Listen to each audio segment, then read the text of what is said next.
उपस्थित आहे आपण सर्व एकतेने भगवंताला प्रणाम करू।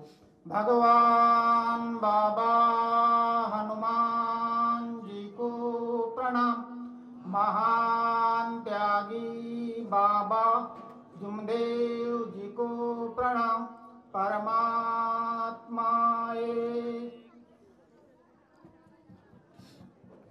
परम पूज्य परमात्मा एक उगम स्थान संस्थान टिमकी वर्धमान नगर नागपूर शाखा कणाना आणि नांदगावच्या वतीने आज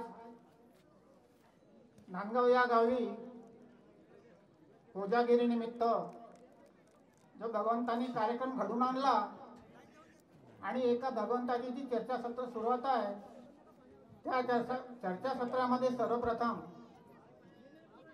सृष्टीचे विधाता जगाचे निर्माता स्वयं शक्तिशाली भगवान बाबा हनुमानजी उपस्थित आहेत। ह्या भगवंताला माझा प्रणाम। तसेच मानवाला माणुसकीची शिकवण देणारे मानव धर्माचे संस्थापक आपण सर्व सेवकाचे लाडके समर्थ सद्गुरू महान त्यागी बाबा जुमदेवजी हे बाबा सुद्धा चर्चासत्राला उपस्थित आहेत। बाबांना सुद्धा माझा प्रणाम। तसेच बाबाला आपले उर्वरित आयुष्य देणारी मातोश्री आई सो वाराणसी जुमदेव छुब्रकर ह्या आई सुद्धा या चर्चासत्राला उपस्थित आहेत। आईंना सुद्धा माझा प्रणाम। तसेच आजच्या कार्यक्रमाचे अध्यक्ष सुरेश भाऊ वंजारी या ठिकाणी उपस्थित आहेत। यांना माझा नमस्कार। त्याचबरोबर आजच्या आपल्या कणा शाखेचे ज्येष्ठ मार्गदर्शक श्री माननीय वासुदेवजी बिस्ने साहेब ते पण या ठिकाणी उपस्थित आहेत। त्यांना सुद्धा माझा नमस्कार। त्याचबरोबर युवा मार्गदर्शक महेश भाऊ बिस्ने हे सुद्धा व्यासपीठावर उपस्थित आहेत। त्यांना सुद्धा माझा नमस्कार। आणि त्याचबरोबर बिस्ने आई आणि त्यांच्या सोबतीला असणाऱ्या शेवकिनी बहिणी ह्या सुद्धा व्यासपीठावर उपस्थित आहेत। यांना सुद्धा माझा आदरपूर्वक नमस्कार। त्याचबरोबर व्यासपीठावर उपस्थित असलेले त्या वेळेच्या अभावी मी प्रत्येकाचे तर नाव घेऊ शकत नाही, तर आपले बेंद्रे भाऊ करड भागनेजी असे व्यासपीठावर टेकाळी शाखेचे आपले अध्यक्ष असे सर्व ठिकठिकाणून आमंत्रित असलेले पाहुणे, कार्यक्रमाला आलेले पाहुणे, सर्व मान्यवरांचं व्यासपीठावर उपस्थित असलेले सर्व मान्यवरांचं मी एकसाथ सर्वांना आदरपूर्वक माझा नमस्कार। आणि ह्या गावातील जे सेवक ज्येष्ठ सेवक सेवकीन बहिणी बाहेरून आलेले जे आमंत्रित सेवकीन बहिणी सेवक बंधू आणि हे गावातील सर्व नागरिक या सर्वांना माझा खूप खूप आदरपूर्वक नमस्कार। ही चर्चा बैठक बाबांनी दिलेले 4 तत्व 3 शब्द 5 नियम आणि सेवकाला आलेले प्रॅक्टिकल अनुभव ह्या विषयावर होता। तर बाबा जुमदेवजींनी आपण पाहिलेला आहे अनेक मध्ये 4 वेद 16 शास्त्र 18 पुराण आणि 36 कोटी देव, त्याचप्रमाणे धर्म सुद्धा खूप पाहिलेले आहेत। हिंदू धर्म, ख्रिश्चन धर्म, बौद्ध धर्म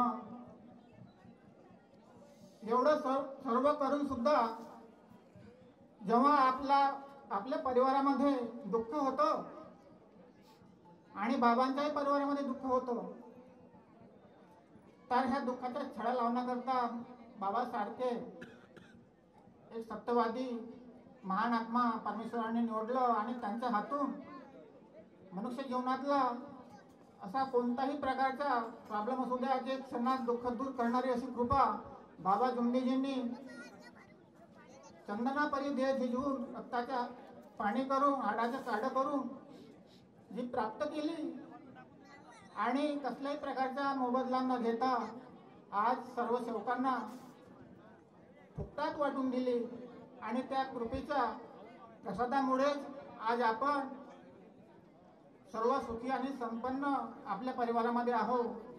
परिवारामध्ये आपल्याला चालण्याकरता जे बाबांनी तत्वशब्द नियमाचा जो आराखडा दिलेला आहे त्यांच्या तंतोतंत जरी आपण पालन केला तर आपल्या शोकाच्या केसालाही धक्का लागत नाही असे बाबांचे शब्द होते. आणि ही कृपा प्राप्त करत असताना बाबांना खूप काही त्रास झाला आणि ही कृपा कशी प्राप्त केली, काय काय त्रास झाला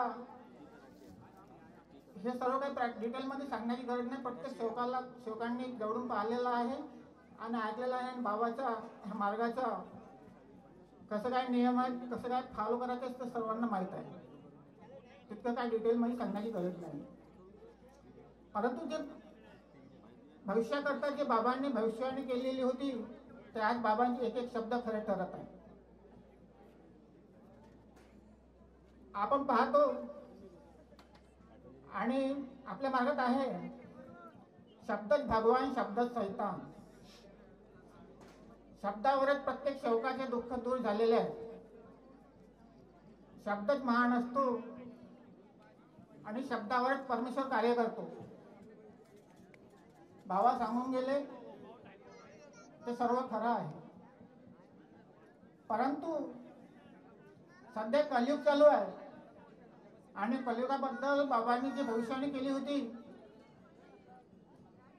कि ही सेवक आगे तूफान आने वाला है, जो जागेगा तो पाएगा, जो सोएगा वो खोएगा. ते सर्व बाबांचे शब्द खरं ठरणार आहे. सेवक म्हटलं किंवा मार्गाचा कोणताही सेवक असू द्या, कार्यकर्ता असू द्या, अजून कोणी असू द्या, आपल्याला माहित आहे शब्दाचे पालन करणे. परंतु बाबाच्या हयातीमध्ये बाबा जोपर्यंत होते तो काळ वेगळा होता. आता बाबा नसताना सुद्धा परंतु बाबा शब्दरूपी आपल्या जेवढं काय कुठे गेलेलं नाही. परंतु आज परमेश्वराच्या प्रत्येक सेवकामध्ये थोडा थोडा विसर होत आहे. असं व्हायला नको. तर अगोदर आपण सेवक म्हटलं आणि त्यांचे शब्द म्हटलं डोळे झाकून विश्वास करायचे. परंतु आता तो काळ राहिलेला नाही. एक जीवनामध्ये लाईफमध्ये एक विचार करून पाऊल समोर टाकायला हवं. एखाद्याने म्हटलं की तू विहिरीत उडी मार, तर आपण विहिरीत उडी मारू का? काही ना काही विचार करावा लागेल. एक्झाम्पल आहे.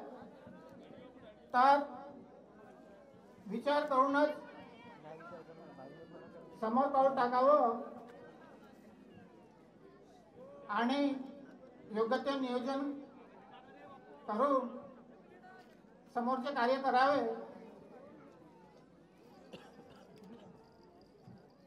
काही खूप काही अनुभव आहे मार्गाचे. त्या मार्गातून अनुभवातून आपण नक्कीच काही ना काही शिकत असतो. आणि ज्ञान कोणाकडून पण असू द्या, चांगलं ज्ञान जर कोणी घेत असेल तर तो आत्मसात नक्की करायला हवं. आपण पाहतोय भगवंत मोठे आहे की मानव मोठा आहे? बाबाने म्हटलंय मानव मर्जी नहीं चलेगी तो भगवत मर्जी चलेगी. तर आपल्याला जर समोर जायचं आहे तर आपण भगवंताला समोर ठेवतो. आपल्याला कुठं बाहेर जायचं आहे तर आपण अगोदर भगवंताचा जयघोष करतो. कशा करता की भगवंता माझे जे समोरचे कार्य आहे, माझा जे समोरचा सफर आहे तो सुरळीतपणे पार पडला पाहिजे आणि कोणती बाधा माझ्या याच्यामध्ये चालण्यामध्ये किंवा जे आपण विनंती केली असेल त्यामध्ये यायला नको. आपण भगवंताला समोर ठेवतो. याकरताच जयघोष आपण भगवंताला करणं आवश्यक आहे आणि करतोच. तर भगवंत आपला नेहमी पुढे असायला पाहिजे. पण आजकाल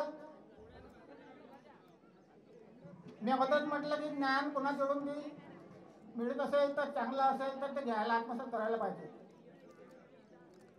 पण आजकाल भगवंताला कोणी मागे ठेवतात आणि शेवट समोर होतात.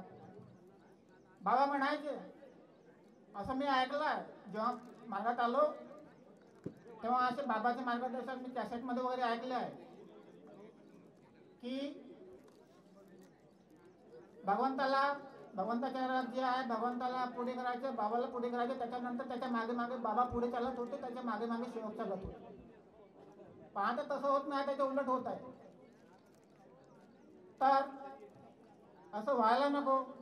ज्ञान कुठून बी मिळत असेल तर आत्मसात करणं आवश्यक आहे. आणि हे आता सध्या कलियुग चालू आहे. कलियुगामध्ये समोर येणारा काळ खूप कठीण आणि भयंकर असणार आहे. यामध्ये बाबांनी सांगितलं आहे की हजारों लाखों सेवक इस मार्ग पे होंगे, लेकिन 5% लोग तत्व शब्द नियम पे और बाबा के इस मार्ग को आगे ले जाएंगे और इस मार्ग का प्रचार और प्रसार करेंगे. तर आपण योग्य ते नियोजन करून भगवंताला समोर ठेवून आपल्या परिवारामध्ये जी बाबांनी दिलेली कृपा आपल्या परिवारामध्ये जर टिकून ठेवायची असेल तर बाबाचे तत्वशब्द नियम आणि चर्चा बैठक हाही एक बाबाचा नियम आहे. यामध्ये कधी विसर पडायला नको. चर्चासत्राला प्रत्येक वेळेस शक्यतोवर नेहमीच हजर राहायला हवं. तर हे बाबाचे तत्वशब्द नियम, सत्यमर्यादा, प्रेमाची वागणूक आणि चर्चासत्र यामध्ये आपण नक्कीच जायला हवं आणि गेलं पाहिजे. तरच आपल्या परिवारामध्ये बाबाची कृपा टिकून राहील आणि बाबा हनुमानजी आपल्या परिवाराची रक्षा करेल. तर संचालक साहेबांनी मला वेळेच्या अभावी जे बोलण्यास संधी दिली त्याबद्दल त्यांचे खूप खूप धन्यवाद. आणि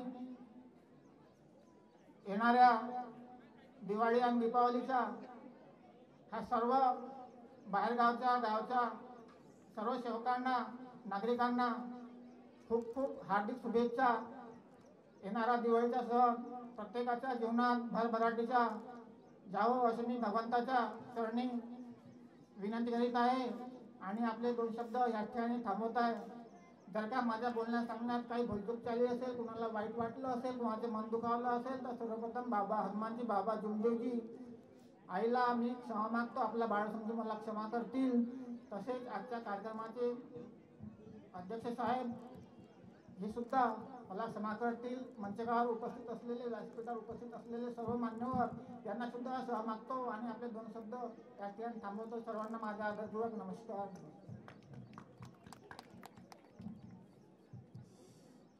धन्यवाद लच्चोरे साहेब.